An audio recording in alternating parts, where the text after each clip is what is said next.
नमस्कार दोस्तों, बहुत बहुत स्वागत है आप सबका करंट अफेयर्स सीरीज की आज की इस वीडियो में। गाइज, हम आज भी डिस्कस करने वाले हैं करंट अफेयर्स यानी कि समसामयिक विषयों पर आधारित कुछ इंपॉर्टेंट एमसीक्यूज को।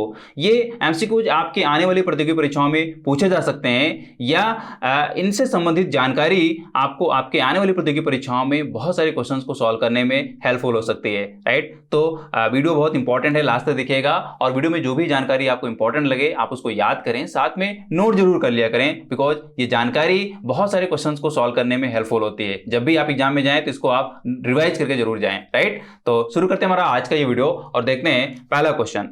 तो फर्स्ट क्वेश्चन है, Which Indian cricketer has been appointed as the commissioner of the Legends League Cricket LLC to be held in the Gulf countries next year? Bharat के किस चर्चित खिलाड़ी को अगले साल खाड़ी के देशों में होने वाले लीजेंड्स लीग क्रिकेट एलएलसी के कमिश्नर के रूप में नियुक्त किया गया है? तो यहाँ पे ऑप्शंस गिवन है, अनिल कुंबले, सुनील गावस्कर, रवि शास्त्री या कपिल देव। सही ऑप्शन जान लें। सही ऑप्शन यहाँ पे है रवि शास्त्री। जी, रवि शास्त्री आपको मालूम होना चाहिए एक बेहतरीन क्रिकेटर रहे हैं, यानी कि जब वो खेलते थे तो इंडियन टीम में अपनी योग्यता को साबित करते थे और बेहतरीन ढंग से इंडिया को रिप्रेजेंट करते थे इंटरनेशनल मैचेस में। राइट, अपनी क्रिकेट से तो इन्होंने लोगों को एंटरटेन किया ही है, दूसरा एक बहुत ही महत्वपूर्ण पद इंडियन क्रिकेट टीम के हेड कोच के तौर पे भी इन्होंने अपनी योग्यता को साबित किया है। आपको मालूम होना चाहिए कि रवि शास्त्री अभी हाल ही में इंडियन क्रिकेट टीम के हेड कोच से रिटायर हुए हैं और उनकी जगह ली है राहुल द्रविड़ ने। राइट, तो काफी इंपॉर्टेंट यहाँ पे एक पर्सनैलिटी है रवि शास्त्री। आप उनको एक एज ए पर्सनैलिटी के तौर पर पढ़ सकते हैं और जैसे मैंने आपको पहले भी कई बार बोला है कि जब भी इंपॉर्टेंट प्लेयर्स की बात आए आप उनके पूरे करियर को एक बार सरसरी निगाह से जरूर देख लिया करें, उनके नाम क्या रिकॉर्ड्स रहे हैं और वो रिकॉर्ड अभी तक ब्रेक हुआ भी है या नहीं हुआ है। राइट, ऐसे क्वेश्चंस बनते रहते हैं। राइट, तो रवि शास्त्री को यहाँ पे लीजेंड्स लीग क्रिकेट एलएलसी का कमिश्नर अपॉइंट किया गया है। राइट, देखिए यहाँ पे बहुत इंपॉर्टेंट ये लीग है, आपको नाम याद हो जाना चाहिए और मैं आपको बताऊं कि ये जो लीग है एलएलसी वो एक प्रोफेशनल इवेंट है और इसमें इंपॉर्टेंट ये है कि ये जो लीग है वो अब पूरी दुनिया में जितने रिटायर्ड प्लेयर्स हैं, जितने रिटायर्ड क्रिकेटर्स हैं, उनकी ये लीग है। यानी कि पूरी दुनिया के रिटायर्ड जो प्लेयर्स हैं, जो सक्षम हैं, जिनमें अभी क्रिकेट बाकी है, यानी कि जो अभी भी क्रिकेट खेल सकते हैं, दौड़ सकते हैं, बॉलिंग कर सकते हैं, बैटिंग कर सकते हैं, उनकी ये लीग होने वाली है। तो डेफिनेटली काफ़ी दिलचस्प ये लीग होगी, बिकॉज आपको मैं बताऊं कि इस लीग में भारत, पाकिस्तान, श्रीलंका, ऑस्ट्रेलिया, इंग्लैंड के जितने भी दिग्गज पूर्व क्रिकेटर रहे हैं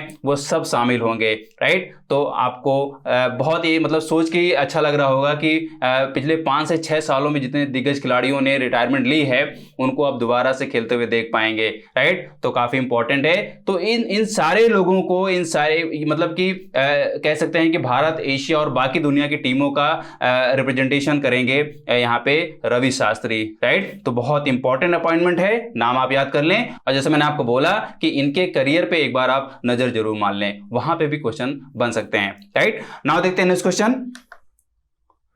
Recently, IRCTC has started pod hotel at which railway station of India?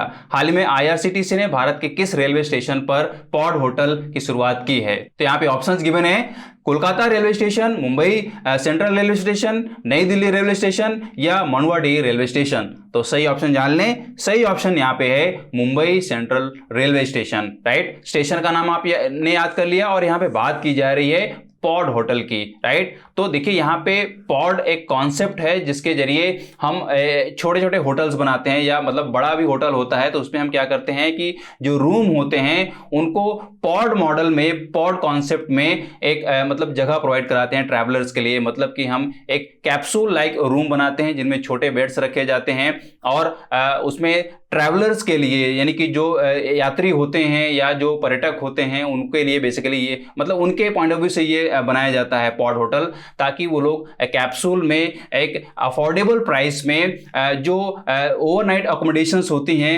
उसको एक तरीके से यूज कर पाएं, उसका फायदा ले पाएं और बेसिकली मतलब यहाँ पे ये है कि वो रात गुजार पाएं। राइट, तो ट्रैवलर्स के पॉइंट ऑफ व्यू से ये होटल बनाए जाते हैं पॉड कॉन्सेप्ट से। इसमें बेसिक फंडा यही है कि कैप्सूल मॉडल में यहाँ पे छोटे रूम्स बनाए बनाए जाते हैं, छोटे बेड्स रखे जाते हैं और जितनी भी ओवरनाइट अकोमोडेशंस होती हैं वो सारी प्रोवाइड कराई जाती हैं, सारी चीज़ प्रोवाइड कराई जाती है, वो भी कम कीमत पे, राइट। मैं आपको बताऊं कि यहाँ पे और भी बहुत सारी सुविधाएं दी जाती हैं, लाइक वाईफाई, टीवी, लॉकर और भी जो बेसिक नीड्स होती हैं वो सब यहाँ पे प्रोवाइड कराया जाता है कम स्पेस में और कम पैसे में, राइट। तो ये कॉन्सेप्ट एक तरीके से डिटेल में आप जरूर पढ़ सकते हैं। इस कॉन्सेप्ट पे बेस्ड पूरी दुनिया में कहाँ पे ज़्यादा होटल्स हैं या कहाँ पे इसका ज़्यादा यूज किया जाता है, राइट। बहुत इंटरेस्टिंग है, इसको डिटेल में आप जरूर पढ़ सकते हैं, राइट। नाउ देखते हैं next question. For which of the following term India has been re-elected to the Executive Board of UNESCO? Bharat इनमें से किस कार्यकाल के लिए यूनेस्को के कार्यकारी बोर्ड के लिए फिर से निर्वाचित हुआ है? तो यहाँ पे ऑप्शंस गिवन है, इनमें से सही ऑप्शन जान लें। सही ऑप्शन है 2021 से 2025, राइट। बहुत इंपॉर्टेंट टाइम पीरियड है, बहुत इंपॉर्टेंट कार्यकाल है, आप इसको डेटा के रूप में ढंग से याद कर लें। और भारत के टर्म में है और भारत की यहाँ पे एक तरीके से री इलेक्शन हुई है किस बोर्ड में?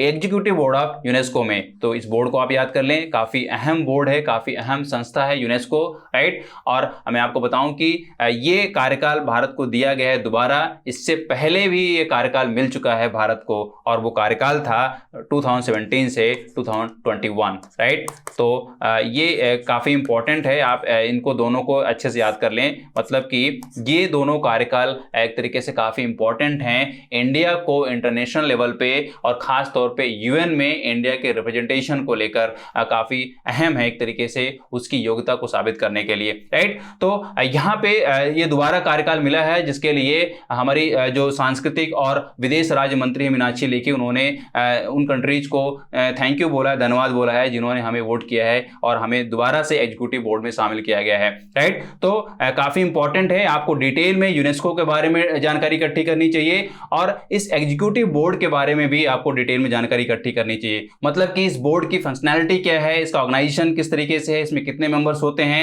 और इसका यूएन के अदर जो ऑर्गन्स हैं या अदर जो बॉडीज हैं, अदर ऑर्गेनाइजेशंस हैं, उनसे किस तरीके से कोऑर्डिनेशन होता है, इन सारे एस्पेक्ट्स में आपको डिटेल में जानकारी इकट्ठी कर लेनी चाहिए, राइट। लेकिन थोड़ा सा मैं आपको यहाँ बता देता हूँ कि ये जो यूनेस्को एग्जीक्यूटिव बोर्ड है वो है क्या बेसिकली। तो यूनेस्को एग्जीक्यूटिव बोर्ड जो है वो बेसिकली यूएन के जो 3 मेन ऑर्गन्स हैं उनमें से एक है। 3 मेन ऑर्गन्स में बोल रहा हूं तो आपको मालूम होना चाहिए, एक ऑर्गन है जनरल कॉन्फ्रेंस और एक है सेक्रेटेरिएट और दूसरा है यहाँ पे आ जाता है एग्जीक्यूटिव बोर्ड, राइट। तो काफी इंपॉर्टेंट है, ये आप डिटेल में पढ़ सकते हैं कि ये जो ऑर्गन्स हैं वो किस तरीके से काम करते हैं और ये तीनों ऑर्गन्स मिलकर किस तरीके से यूएन के बाकी संस्थाओं के साथ कोऑर्डिनेट करते हैं या उनकी फंक्शनैलिटी को डिफाइन करते हैं, राइट। आपको डिटेल में जरूर जानना चाहिए, कई बार क्वेश्चन बनता रहता है यूएन के डिफरेंट संस्थाओं के बारे में, राइट। बहुत इंपॉर्टेंट है, इसको डिटेल में पढ़ लें। नाउ देखते हैं next question. Which football commentator, popularly known as the Voice of Indian Football, has passed away recently? Voice of Indian Football के नाम से प्रसिद्ध किस फुटबॉल कमेंटेटर का हाल ही में निधन हो गया है? तो यहाँ पे ऑप्शंस गिवन है, रेनेडी सिंह, प्रद्युम्न रेड्डी, आनंद त्यागी या नोवी कपाड़िया। तो सही ऑप्शन जान लें, सही ऑप्शन है नोवी कपाड़िया। बहुत ही फेमस नाम है, अगर आप फुटबॉल में दिलचस्पी रखते हो और आपने फुटबॉल की कमेंट्री सुनी हो तो उनमें से एक नोवी कपाड़िया की भी कमेंट्री आपने जरूर सुनी होगी, राइट। तो बहुत ही एक एमिनेंट फुटबॉल एक्सपर्ट रहे हैं, इन्होंने कमेंट्री में 1 दशक से ज़्यादा कमेंट्री में अपनी योग्यता को साबित किया है और इन्होंने ओलंपिक्स में, एशियन गेम्स में, कॉमनवेल्थ गेम्स में भी पार्टिसिपेट किया है, राइट। और एक संस्था के रूप में भी इन्होंने काम किया है। संस्था के रूप में मतलब मेरा ये है कि इन्होंने एक क्लब की भी स्थापना की थी, वो क्लब है Ashoka club, right. Ashoka football club है, ये आपको मालूम होना चाहिए, इसके बारे में आप डिटेल में पढ़ सकते हैं, राइट। और जब अगर क्लब की बात आई है तो आपको इंडिया में जितने भी फेमस फुटबॉल क्लब्स हैं या जो प्रोफेशनल फुटबॉल क्लब्स हैं उनकी भी जानकारी इकट्ठी कर लेनी चाहिए। इसके टर्म में भी क्वेश्चन कई बार बन चुका है और डेफिनेटली आगे भी बनेगा, राइट। और भी डिटेल में उसके मतलब कि फुटबॉल के स्टैटिक जानकारी आप इकट्ठी कर सकते हैं, राइट। और यहाँ पे एक नोवी कपाड़िया की पर्सनैलिटी को भी आप ढंग से पढ़ सकते हैं, यानी कि उनके पूरे करियर को ढंग से पढ़ सकते हैं, इंपॉर्टेंट पॉइंट को याद कर सकते हैं, नोट कर सकते हैं, राइट। तो अशोका क्लब आप जरूर याद कर लें, ये भी एक इंपॉर्टेंट पॉइंट है, इसमें क्वेश्चन बन सकता है कि नोवी कपाड़िया के द्वारा संचालित या उनके द्वारा स्थापित क्लब का नाम क्या है। तो यहाँ पे ऑप्शन, यहाँ पे ये जो करेक्ट ऑप्शन होगा उसके लिए वो होगा अशोका क्लब, राइट। तो ये नाम भी आप अच्छे से याद कर लें, बाकी डिटेल आपको जरूर पढ़ लेनी चाहिए। नाउ देखते हैं नेक्स्ट क्वेश्चन।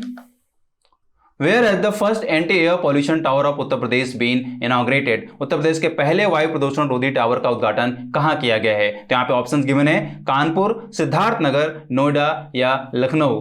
तो सही ऑप्शन जान लें, सही ऑप्शन है यहाँ पे नोएडा जी। तो नोएडा में उत्तर प्रदेश का पहला एंटी एयर पॉल्यूशन टावर यानी कि एपीसीटी, जिसको हम बोलते हैं air pollution control tower, right. ये शॉर्ट में इसको ऐसे बोलते हैं एपीसीटी, इसके टर्म में भी क्वेश्चन बन सकता है, तो आप ये नाम याद कर लें, एपीसीटी यानी कि air pollution control tower, right. उसको स्थापित किया गया है, कहां पे स्थापित किया गया है? नोएडा में स्थापित किया गया है। तो ये काम करेगा। और देखिए यहाँ पे इंपॉर्टेंट ये है, कई बार इसके टर्म में भी क्वेश्चन बन जाता है जब भी डेवलपमेंट की बात आती है या किसी बिल्डिंग के कंस्ट्रक्शन की बात आती है और या किसी टावर के कंस्ट्रक्शन की बात आती है, तो उसमें कंपनी का भी कई बार नाम पूछ लिया जाता है।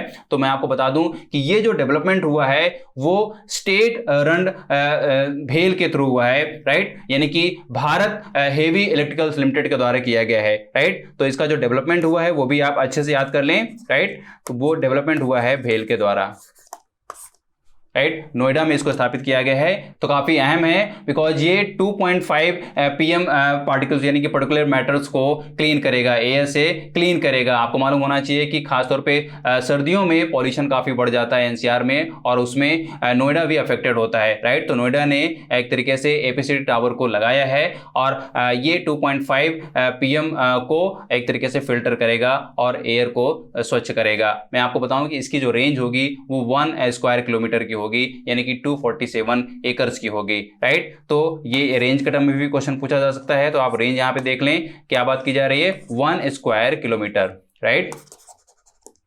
तो ये 2-3 चीजें हैं, आप ढंग से पढ़ सकते हैं। देखिए यहाँ पे थोड़ा सा टेक्निकलिटी ये यहाँ पे ये आ जाती है कि जब आप इस तरीके की चीजें पढ़ें तो वहां पे डिटेल में जरूर चले जाया करें। देखिए यहाँ पे बात हो रही है टावर की, यानी कि एपीसीटी की, तो आपको डिटेल में पढ़ना चाहिए कि एपीसीटी होता क्या है एक्चुअल में, उसमें क्या टेक्निकलिटी यूज होती है, क्या नई टेक्नोलॉजी एक तरीके से यूज हो रही है, या उसमें ऐसा कौन सा एक तरीके से बेसिक कॉन्सेप्ट होता है जो हम अभी तक पढ़ते आ रहे हैं लेकिन उसको एक तरीके से एप्लीकेशन मोड में हम नहीं देख पा रहे थे, राइट। तो ये बहुत सारी चीजें होती हैं जिसमें कई बार आप अनअवेयर रहते हैं, लेकिन जब आप उसको डिटेल में पढ़ते हैं तो वो आपके नॉलेज में आ जाता है, और क्वेश्चन अगर डायरेक्टली नहीं भी बनता है तो आपके लिए वो दूसरे क्वेश्चन में हेल्पफुल हो जाती है वो जानकारी, राइट। तो काफी इंपॉर्टेंट है, एपीसीटी को भी डिटेल में जाने, क्वेश्चन कहीं ना कहीं बन सकता है, राइट।